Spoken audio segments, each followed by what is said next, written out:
नमस्कार। आज हम डिस्कस करेंगे एचपीएसएससी का प्रीवियस पेपर। ये जो एचपीएसएससी का प्रीवियस पेपर है, इसका आज हम जियोग्राफी का सेक्शन जो है वो डिस्कस करेंगे। जियोग्राफी देखिए काफ़ी इंपॉर्टेंट रहती है और 5 से 10 क्वेश्चन जो है वो कई बार पूछे जाते हैं एक साथ जियोग्राफी के। तो आपके आने वाले एग्जाम्स में डेफिनेटली आपको यहाँ से हेल्प मिलेगी। क्वेश्चन नंबर 130 से हम स्टार्ट करेंगे। यहाँ पर पूछा गया है reflected amount of radiation back to space is called. तो आकाश में वापस जाने वाली विकिरण की परिवर्तित मात्रा को क्या कहते हैं? तो ये जो रेडिएशन जो बैक होती हैं स्पेस के लिए अर्थ से, उनको कहते हैं albedo. Albedo of the earth, option A जो है वो सही आंसर है। अब एल्बिडो ऑफ द अर्थ इसको कहा जाता है। तो बस यहाँ से आपको इतना ही याद रखना है, कुछ ज़्यादा याद नहीं रखना है। नेक्स्ट क्वेश्चन देखिए 131। यहाँ पर पूछा गया है the ocean which has the greatest depth is the. तो सर्वाधिक गहराई वाला महासागर है, तो जिस ओशियन की सबसे अधिक डेप्थ है उसको पैसिफिक ओशियन, ऑप्शन बी जो है वो सही आंसर कहते हैं। पैसिफिक ओशियन की डेप्थ जो है वो सबसे अधिक है। यहाँ से क्या क्या क्वेश्चन बनते हैं? पहले तो अगर आपसे पूछा जाए कि largest ocean of the world कौन सा है, तो पैसिफिक ओशियन ही जो है वो largest ocean of the world है। अगर आपसे पूछा जाए कि डीपेस्ट ओशियन कौन सा है, तो पैसिफिक ओशियन ही जो है वो डीपेस्ट ओशियन है। अगर आपसे पूछा जाए कि सेकंड लार्जेस्ट ओशियन कौन सा है, तो अटलांटिक ओशियन जो है वो सेकंड लार्जेस्ट ओशियन है। और कुछ टाइम पहले ही हमने क्वेश्चन डिस्कस किया था कि स्मॉलेस्ट ओशियन कौन सा है, तो स्मॉलेस्ट ओशियन है आर्कटिक ओशियन, ये जो है स्मॉलेस्ट ओशियन है। तो ये सब आप ओशियंस के बारे में याद रखिए। अगला क्वेश्चन देखिए, which is the smallest country in the world in term of population. तो स्मॉलेस्ट कंट्री बतानी है आपको इन टर्म ऑफ पॉपुलेशन। तो जनसंख्या की दृष्टि से विश्व का जो सबसे छोटा देश है वो है वेटिकन सिटी, ऑप्शन डी सही आंसर है, वेटिकन सिटी। ये जो है स्मॉलेस्ट कंट्री है।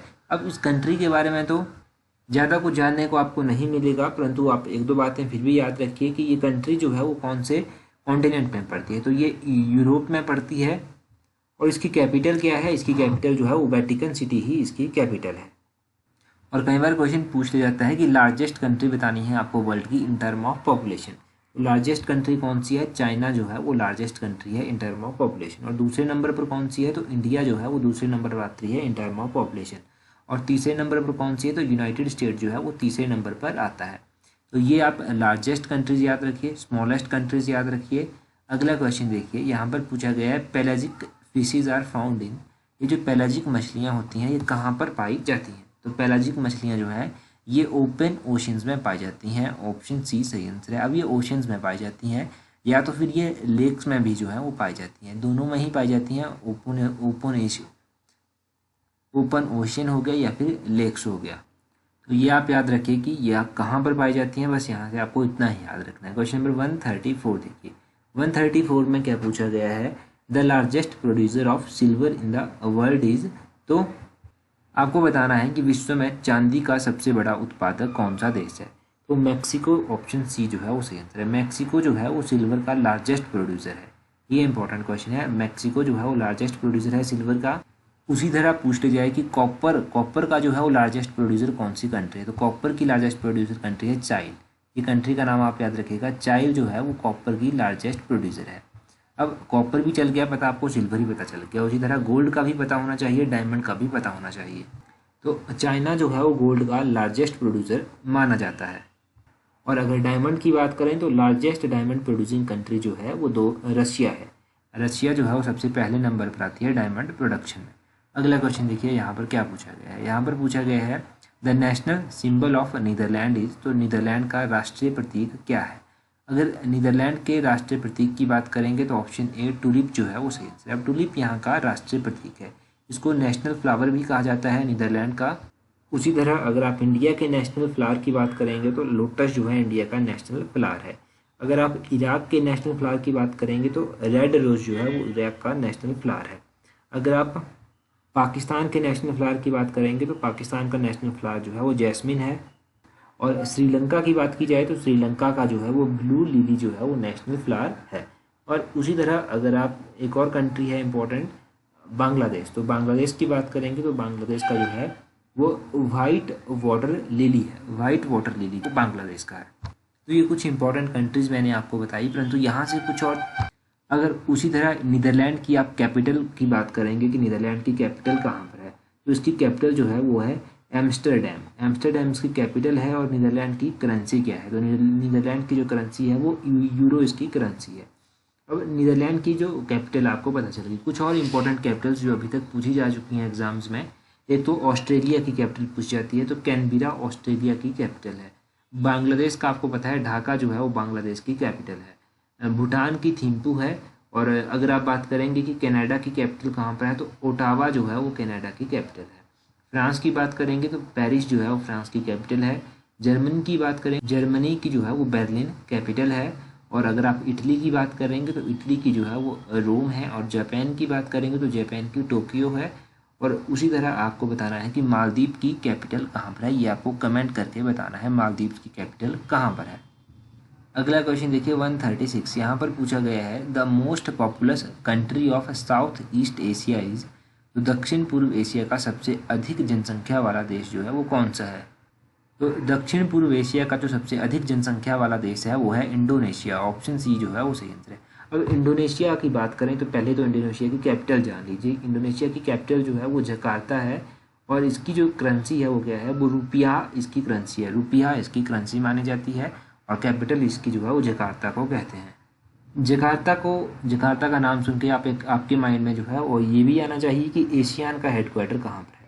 तो एशियान का जो हेडक्वार्टर है वो जकार्ता में स्थित है। एशियान का पूरा नाम क्या है, तो एशियान का पूरा नाम है association of south east Asian Nations. ये जो है एशियान का पूरा नाम है। एशियन का पूरा नाम आपको याद रखना है और इसका हेडक्वार्टर कहाँ पर है वो भी आपको याद रखना है। पूरा नाम भी और हेडक्वार्टर भी दोनों इंपॉर्टेंट है। क्वेश्चन नंबर 137 देखिए, which state separates India from Sri Lanka. ये तो बिल्कुल आसान क्वेश्चन है कि कौन सी स्टेट जो है, कौन सा जलडमरू जो है वो भारत को श्रीलंका से अलग करता है। तो ये पाक स्टेट आता है। ऑप्शन ए जो है वो सही आंसर है। ये जो पाक स्टेट है ये इंडिया को श्रीलंका से अलग करता है। उसी तरह फ्लोरिडा स्टेट भी है। फ्लोरिडा स्टेट जो है वो गल्फ ऑफ मैक्सिको को अटलांटिक ओशियन से अलग करता है। बेरिंग स्ट्रेट भी है। बेरिंग स्ट्रेट जो है वो आर्कटिक ओशियन को बेरिंग सी से जो है वो अलग करता है।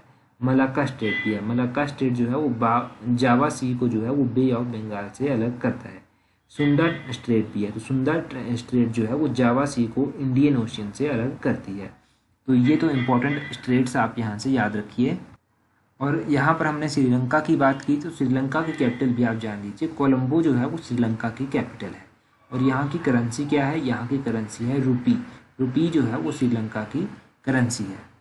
अगला क्वेश्चन देखिए, यहाँ पर पूछा गया है Odishan is a tributary of river.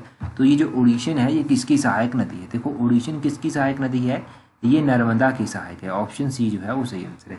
पहले तो नर्मदा के बारे में आपको थोड़ा सा पता होना चाहिए, परंतु उसके बारे में डिस्कस करने से पहले नर्मदा नदी पर जो है वो कुछ इंपॉर्टेंट प्रोजेक्ट बने हुए हैं, उनके बारे में आपको पता होना चाहिए। कौन कौन से प्रोजेक्ट हैं, एक तो इंदिरा सागर प्रोजेक्ट है। ये डैम कंस्ट्रक्शन जो है वो नर्मदा नदी पर हुई है, ये आप याद रखिए। और एक है सरदार सरोवर डैम। ये सरदार सरोवर डैम काफ़ी इंपॉर्टेंट है। ये गुजरात में स्थित है और नर्मदा नदी के ऊपर जो है वो बना हुआ है, ये आपको पता चला। अब नर्मदा नदी जो है वो कहाँ से निकलती है, तो नर्मदा नदी जो है वो अमरकांटक जो कि मध्य प्रदेश में पड़ता है, यहाँ से जो है वो निकलती है।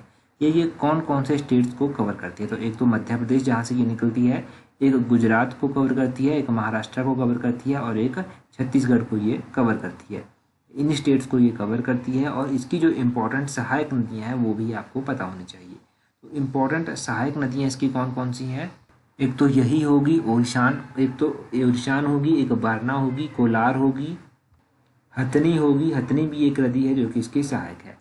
कुछ एक 3-4 मैंने आपको इम्पोर्टेंट बताई जो एग्जाम में आपसे पूछी जा सकती हैं। नेक्स्ट क्वेश्चन देखिए 140, यहाँ पर पूछा गया है which of the following dams project is not situated in Gujarat. तो अब इनमें से कौन से बांध या परियोजना गुजरात में स्थित नहीं है, तो माही, ऑप्शन सी जो है वो सही आंसर है। माही परियोजना जो है वो गुजरात में स्थित नहीं है। फिर ये माही परियोजना कहाँ पर स्थित है ये आपको पता होना चाहिए। ये मध्य प्रदेश में पड़ती है, मध्य प्रदेश में ये पड़ती है। और इसके अलावा पहले जितने भी ऑप्शन हैं आपके पास, काकरापारा है, उकाई है, ये सभी जो है ये गुजरात में पड़ते हैं। माही प्रोजेक्ट इंपॉर्टेंट है, कई बार क्वेश्चन डायरेक्टली पूछ जाता है कि माही प्रोजेक्ट जो है वो कहाँ पर स्थित है, तो माही प्रोजेक्ट जो है वो गुजरात में स्थित है। अच्छा, उससे आगे पॉलिटी का क्वेश्चन है, तो ये 2 क्वेश्चन पॉलिटी के हैं, परंतु चलो डिस्कस कर लेते हैं जब डिस्प्ले स्क्रीन पर हो रहे हैं। यहाँ पर पूछा गया है part 4 of the constitution of India deals with, तो पार्ट 4 जो है इंडियन कॉन्स्टिट्यूशन का किसके साथ डील करता है, तो ये directive principle of state policy के साथ डील करता है। ऑप्शन सी जो है वो सही आंसर है। उसी तरह पूछ लिया जाता है कि कौन सा पार्ट फंडामेंटल राइट के साथ डील करता है, तो पार्ट 3 जो है वो फंडामेंटल राइट के साथ डील करता है। Part 4 directive principle of state policy के साथ डील करता है। पार्ट 4A पूछा जाए तो 4A जो है वो किसके साथ डील करता है, ये फंडामेंटल ड्यूटीज़ के साथ जो है वो डील करता है। उसी तरह पार्ट 1 पूछ लिया जाता है कि किसके साथ डील करता है, तो पार्ट 1 जो है वो यूनियन एंड इट्स टेरिटरीज के साथ डील करता है। और पार्ट 2 जो है वो किसके साथ डील करता है, तो पार्ट 2 जो है वो सिटीजनशिप के साथ डील करता है। तो ये कुछ स्टार्टिंग के इंपॉर्टेंट पॉइंट्स मैंने बताए, इनको याद रखिएगा। क्वेश्चन नंबर 142 देखिए। तो राष्ट्रीय राजधानी क्षेत्र का जो मास्टर प्लान था वो कब अनुमोदित हुआ था, ये कब अनुमोदित हुआ था, ऑप्शन बी 1962 जो है वो सही आंसर है। 1962 में जो था वो ये master plan national capital region NCR का जो प्लान था वो अप्रूव हुआ था। ये आप याद रखिए, इंपॉर्टेंट क्वेश्चन है, ये भी काफ़ी इंपॉर्टेंट कहूँगा मैं, इंपॉर्टेंट नहीं काफ़ी इंपॉर्टेंट क्वेश्चन ये है। अब ये क्वेश्चन भी डिस्कस कर लिया। अच्छा, इंडिया की कैपिटल की बात हुई है तो आपको पता होना चाहिए कि पहले जो था वो इंडिया की कैपिटल जो था वो कलकत्ता में हुआ करती थी। फिर कलकत्ता से जो था इसको शिफ्ट किया गया दिल्ली। तो कब शिफ्ट किया गया था इसको दिल्ली, 1911 में। 1911 में जो था इसको शिफ्ट किया गया कलकत्ता से दिल्ली। अगर एग्जैक्टली डेट आपसे पूछ ली जाए तो दिसंबर 12, 1911 को जो था इसको शिफ्ट किया गया था। अच्छा, एक और इम्पॉर्टेंट बात, अगर अभी तक आपने हमें टेलीग्राम, इंस्टाग्राम और फेसबुक इन सभी पर ज्वाइन नहीं किया है तो इन सभी का लिंक नीचे डिस्क्रिप्शन बॉक्स में दिया गया है। आप इन सभी पर हमें ज्वाइन कर सकते हैं। अगर मान लीजिए आपके पास टेलीग्राम का लिंक काम नहीं करता तो आप स्मॉल लेटर्स में @allexam31 लिखिए, आपको हमारा टेलीग्राम चैनल मिल जाएगा। 7,700 से अधिक फॉलोअर हमारे टेलीग्राम पर हैं, तो आपको टेलीग्राम चैनल हमारा इजीली मिल जाएगा। वहाँ पर आप हमें ज्वाइन कीजिए। इंपॉर्टेंट नोटिफिकेशन, PDFs आपको सब कुछ टाइम टू टाइम हम प्रोवाइड करवाते रहते हैं। So that's all for today. Thank you very much for watching and listening it very patiently.